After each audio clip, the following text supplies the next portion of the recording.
Hello everybody and welcome to Timeless or Trash. I am your host this week, Ben. Joining me, as always, Dan, James, and Christian. And today, in honour maybe of the actual release now of the newest James Bond movie, No Time to Die, we were taking a look at the very first Bond movie called Dr. No.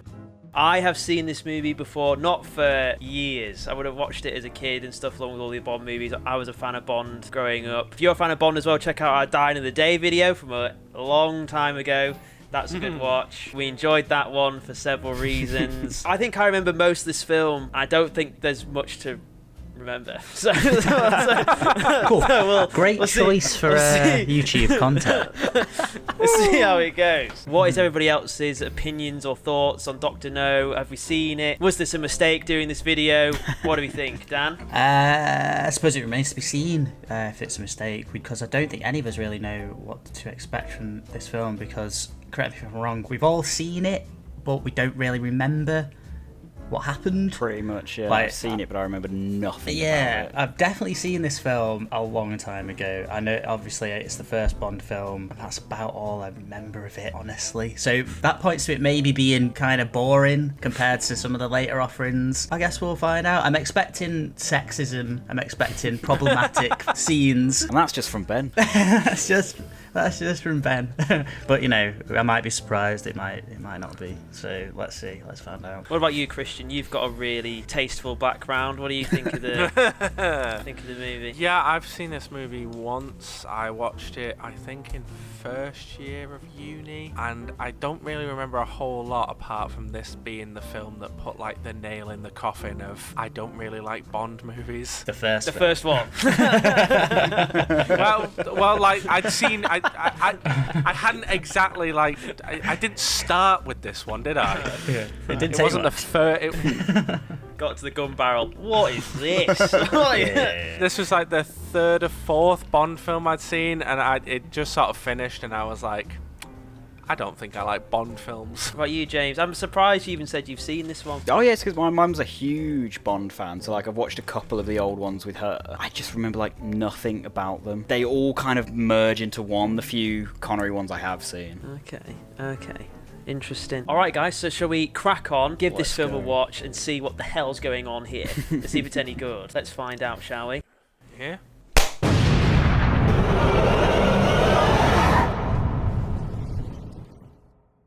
Okay guys, so that was Dr. No. We've watched it. We got through it. The big question is, was this better than Die Another Day, the previous Bond film we've watched in our previous video? It's very different. Both two very different films, aren't they? Yeah, like I said going into this that I'd seen it, but I didn't really remember much. Turns out I did remember it. It's just that nothing happens in this film.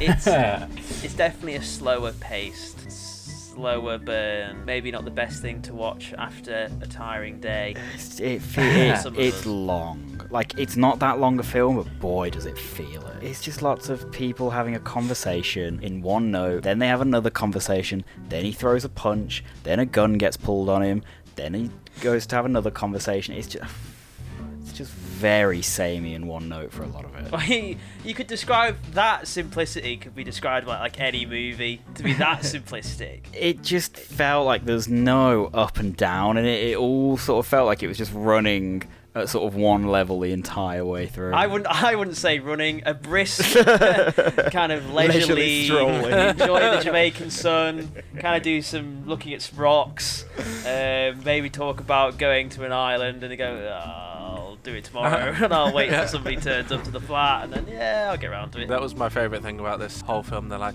oh well, you know, we can do this tomorrow, and Bond's like, yes, no rush, it's fine. It's only the world that's at stake. Well, whatever. I might be wrong, but I get the impression that this would follow the book very closely, because each scene almost seems like it's been just transcribed to film via someone reading it off the page and going, right, let's have the exact same thing happen, even if that means Bond walks into the room and wanders around for a bit and pours himself a drink and then puts a record on and then you see him methodically do everything, and it probably undoubtedly is like reads better in a book than it does on screen. But I know what James is saying. There's loads of things where, like, stuff like that, Dan, where I'm watching little bits of scenes. I was like, why do we need to see this, and why are we, like, taking so much time on it? It's all very just leisurely, and we're just going to casually do this and that. It's like, part of me is just like, hurry up, man. I think that's a great point about it being like the book. From what I remember from even the second film, from Russia with Love, they've learned from this. Yeah. Especially when they get to Goldfinger, you get to all the gadgets and the cars and, you know, all the other stuff. And this, very much like the book, like you say, it's very, I was saying in the reaction, it felt very like methodical business. He's just going around doing just like a general like job. Like he's not like a super spy. It's not. It's a film it's half there. Like there's glimmers of what Bond will become or what the franchise will become. And it's like it's not quite there yet. It's not found its foot, has it, in this one? You say he didn't have any gadgets. He had loads of gadgets. He had his strand of hair. he had his salty briefcase. Why is he pouring salt on his briefcase? He's hungry. Very much more of a kind of hands-on kind of Bond at the moment. He just kind of MacGyvered stuff. Yeah, that's it, MacGyvered. Yeah. He was essentially just a detective, really, wasn't he? But it's a bit more of an exciting detective who finds himself in car chases, and he wears sharp suits, and, you know, essentially, though, he is a detective trying to solve a crime, and it's a bit more exotic because it's in Jamaica, and there's various little aspects like that to it that make him a bit elevated. But that's kind of what it was, really. It was quite a slow-paced detective film. I think because from what I remember, like, these books were just Ian Fleming, like, kind of living out his fantasy. I can't remember specifically what he did during the war or post the war, but he thought he was going to be like a spy, and he wasn't. And so he wrote these books as a bit more of a and I think he lived in Jamaica, so it's just him walking around, living vicariously. Hanging out with a woman in a bikini on the beach. It's just like very much kind of his fantasy at this point. I tell you what, though, Sean Connery's Bond is just a bit of a wuss compared to, like, Daniel Craig. Sean Connery's freaking out about a spider in his bed, meanwhile Daniel Craig's off doing shots with scorpions. I mean, I think the Bond franchise has possibly evolved over the years. a little bit. This is very much a product of its time in terms of, like, there's not much of that cool stuff that we associate with Bond anymore. It is interesting to see how little's there from the very start. It is kind of there, though, isn't it? There's the Bond, James Bond. He's got the jackets and the smoking. He's smooth. The drink is said. Boy, is the music there. Oh, there it is again. Yeah. Get used to it, man. Like, this is what I mean about saying it's not quite there yet.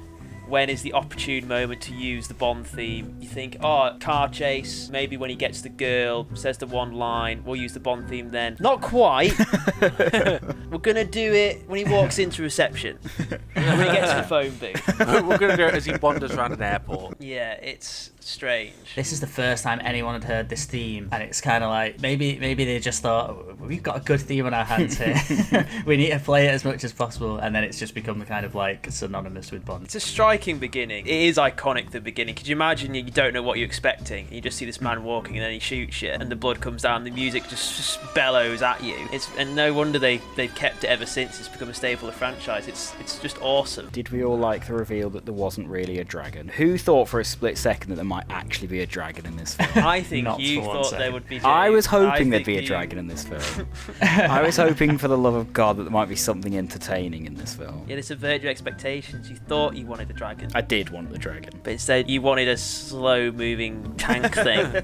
I wanted a slow-moving cardboard tank. And that was probably impressive to people in 1963, whenever that, I think that it was 1962. Yeah, that was probably like, ooh, we've never seen this before. It's such a dad film, though, isn't it? It really is just the epitome of the kind of film that your dad puts on at some point. It's like, oh, they don't make them like they used to. It's like, yeah, well, there's a reason for that. I alluded to maybe this film being potentially a bit like dated, maybe a little bit sexist. I know Bond as a whole has kind of come under fire from modern audiences for being extremely outdated, and Bond's behaviour is extremely inappropriate and problematic.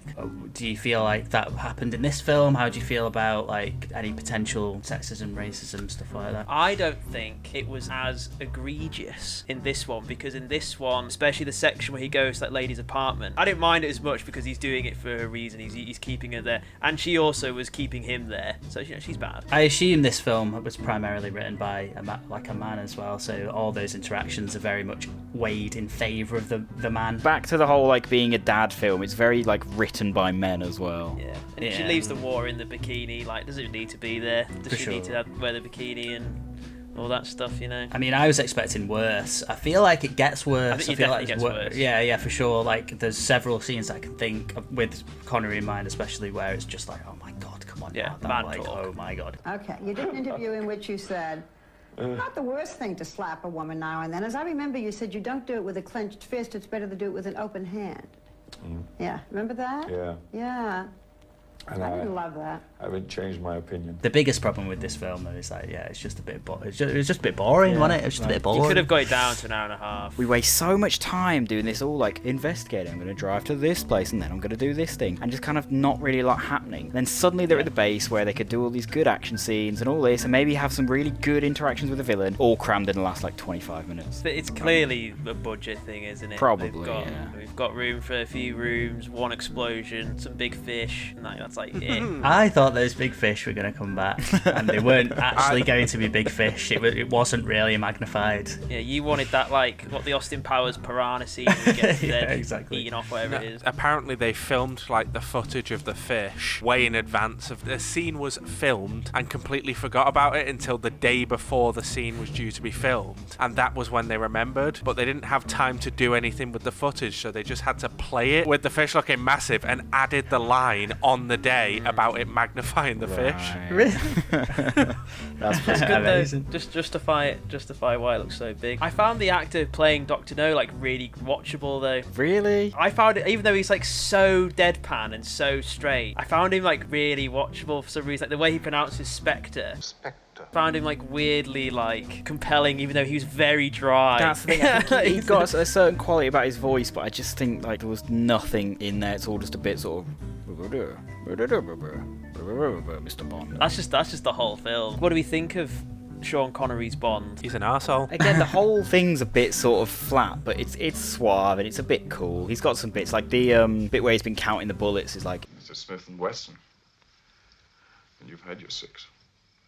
That is a good moment. That is a really good Bond moment. Yeah, he is suave. I think he's good in it. He doesn't reach his peak, but I think he's a great casting for it. Yeah, the whole film's kind of still finding its feet about what it is. Yeah. What happens in Bond next then? How does it become relevant? End, hopefully. My theory, I don't know if they'll do it, because the people that make them are really quite like they want Bond and they want movies, quite old school. I thought they were going to lean to doing it. They're not Bond movies anymore. They're 007 movies now. That'll be the franchise of 007. So you can have other people play 007, but not James Bond. So you're not like tarnishing the history of they've recast James Bond as a black woman. It's like, no, it's 007 is now a woman, you know, so like all the people that care for some reason are appeased. Who bought Bond recently? Amazon bought MGM, but apparently MGM no longer make Bond. Because I think it's the Broccolis who own the rights to Bond. I think it's also maybe that the Broccolis have like final say on everything as well. Yeah, they can't make any decisions without their go ahead. They approve the casting, and yeah, that's why I'm not sure if they will move forward with the whole 007 idea, because they very much want it's James Bond movies, summer. Anything else? No, I think that's about it. I was going to say the broccoli sound like a bunch of vegetables, but it's not. It's a bit offensive, isn't it? It's not that it's offensive, it's more just it's not funny. I guess that's why it's offensive, isn't it, I suppose, James? Because it's just like... It's offensive to comedy. Alright, guys, we're going to come to that part of the video that everybody is excited for. They've all skipped to this point where we officially decide... is Dr. No timeless or is it trash? I will go to Dan first. That's quite a tough question. I don't think it's trash. I didn't quite enjoy this film as much as like other Bond films, and it was kind of a bit boring. But is it trash? I don't know about that. I don't know. Is it timeless? I don't know about that either. I'm gonna say timeless because it spawned the rest of James Bond as we know it. Christian, what about you? I mean, like Dan said, this set up every other Bond film. You know, this was the archetype that started the franchise of, you know, an arsehole protagonist wandering around exotic locations, doing the same thing over and over and over again. So purely on that basis, it's trash like the rest of the franchise. What a curveball. We need to... See, now we have to keep doing Bond to show him I feel GoldenEye, like Casino Royale. we need to tap into Christian's hatred. Go on, James. I know I've been very negative about this film, and it's not horrendous. It's just quite of its time, and it's just very slow paced. And I'm glad that we got it so that we could get to where Bond does finally, like, it becomes what it is now. Because I do think there are some good Bond films out there, but on its own, this film is just a bit dull, and I'm gonna have to call it trash.